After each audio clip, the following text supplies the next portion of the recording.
Hello, today we're going to be taking a look at Bachmann's N-Scale 460 steam locomotive. This was first released in 2011, features a dual mode decoder in the tender, and is just a very nice looking model in general.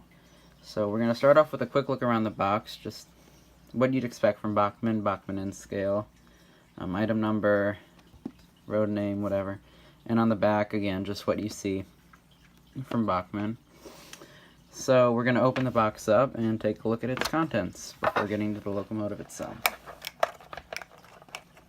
Bachmann's package is very interestingly in a plastic sleeve as opposed to the pickup cover. Inside is you've got I think that's one spare repeato coupler for the tender, I assume, because that has the Easy Mate on it. And we're going to take a quick look at the instructions, but they're not in the box because they took forever to unfold the first time. Here are the instructions. As you can see, I tore it a couple times trying to unfold it the first time. But on the back here you have the schematic of it all. There are a lot of pieces in this. And on the front you just have DCC information, thank you for purchasing, and a wiring diagram for the decoder. Alright, so now we're going to take a look at the locomotive itself. Quick note before we get started. This locomotive, I believe, is the first North American N-Scale locomotive to include a coreless motor, excluding more high-end brass stuff. On the front we've got a non-operating dummy coupler. It will still couple, but it does not. It's just one piece of molded plastic. The shell is die-cast, I believe, and it's very nicely done. As you can see, it's nicely detailed and looks good. On the front we have a directional headlight, meaning it will obviously turn on when it goes forward, but not when the locomotive is in reverse. And 2020 is printed on either side of it. Printing on the locomotive is very nice. It says up here, I believe the builder's plate is possibly legible. I can't see, and I don't have a magnifying glass, so I'm not going to try to. On the cab, I'm very sorry about my camera. 2020 is printed, and whatever is printed under it is legible, but I'm not going to try and figure it out. And it's all just the same on the other side. And or 2020 is printed on the front of the boiler, if you can see that. All the railings and grab irons are done very well in this locomotive. They are realistically sized, look good, no problems with the straightness of them. They are applied nicely. This locomotive has a couple separately applied details. I believe the smokestack and whatever these are separately applied in plastic. This bell is painted and separately applied. I believe these are, and the whistle on the side of that there. Again, just the railings are all separately applied. The cylinder is too, I believe, as well as the walkways. Although these may be just molded in with the shell, it's kind of hard to tell. Okay, now we're going to look at the drive gear. Obviously it's a 460 locomotive. The drive assembly is, I believe, just die-cut metal.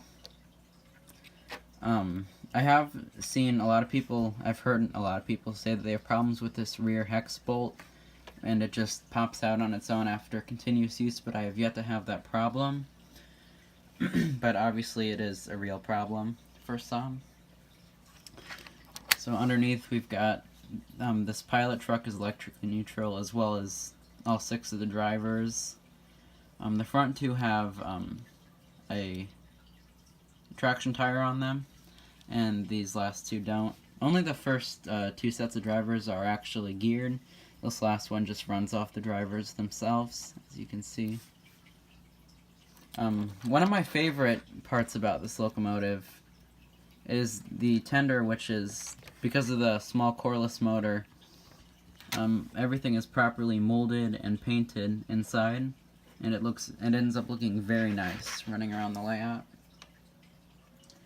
This tender is equipped with a dual mode DCC board, as I mentioned before, meaning it will run on DC or DCC layouts without any problems having to manually switch it. It automatically detects it and will run perfectly fine.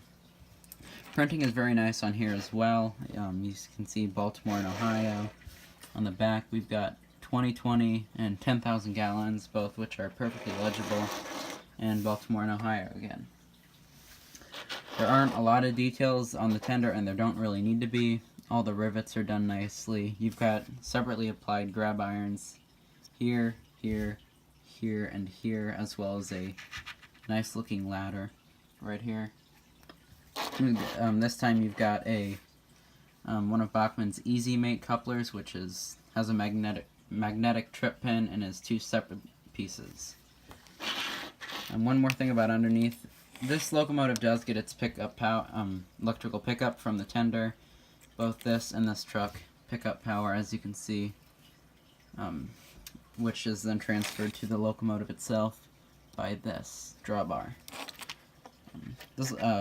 A final note, this locomotive is a little iffy to pick up due to the drawbar and decoder wires running from the tender to the locomotive. So I guess I'd recommend thumb on kind of under the cab, just grab the tender like that. So what we're going to do now is go out onto the layout and see how this actually runs. So the first thing I'm going to mention about this locomotive is that it's slow, and I'm not sure if it's a decoder issue or a motor issue, but it does not start moving until you give it quite a bit of power, as demonstrated here. And it's going backwards. But even then, it doesn't have a very high top speed. That is full speed right there. It's not a huge issue, it's just something I wanted to point out. So now we're going to move on to, I guess, traction power. So what I'm going to do now is send it up a 4% grade, pulling nothing, just to see how it does by itself. Okay, so it derailed there. Doesn't bode well for the locomotive. Here we go. Okay, it stopped again. That is just a dead spot on my layout. That is not the locomotive's fault. It's mine. Sorry, my hill is inside of a tunnel.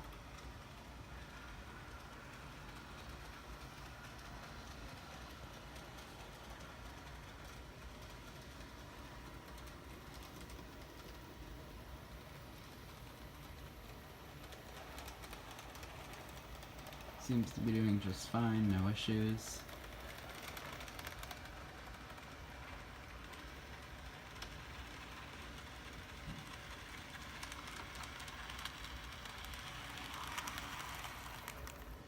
Alright, so no issues there. Now I'm going to hook it up to a couple cars and see how it does on the same hill. Alright, so now I've got the locomotive hooked up to 5 Bachmann cars, and we're going to see how it does on the same 4% grade. Although this time I'm doing it outside of the mountain so we can get a better gauge of what's actually happening. Here we go.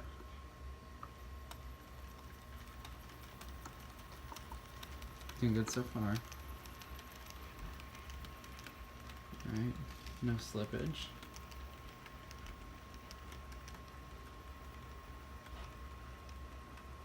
Alright, so far so good, and it's stopped. Just gonna give it a little push. Still having trouble.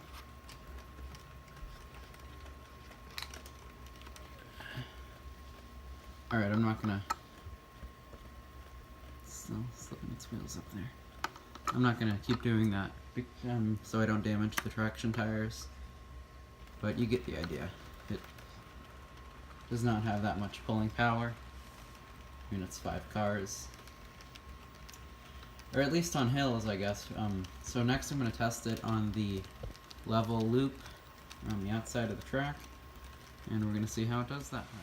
So after some quick tests, it seems like 9 cars is about the max that this locomotive can pull. Obviously that's not great.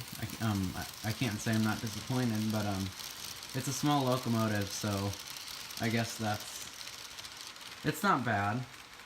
Again, it has no traction on hills, and I assume that's just due to the fact that the traction tires are on the front, and since there's no trailing truck, it's a little back heavy with the motor, and it just tends to take some weight off the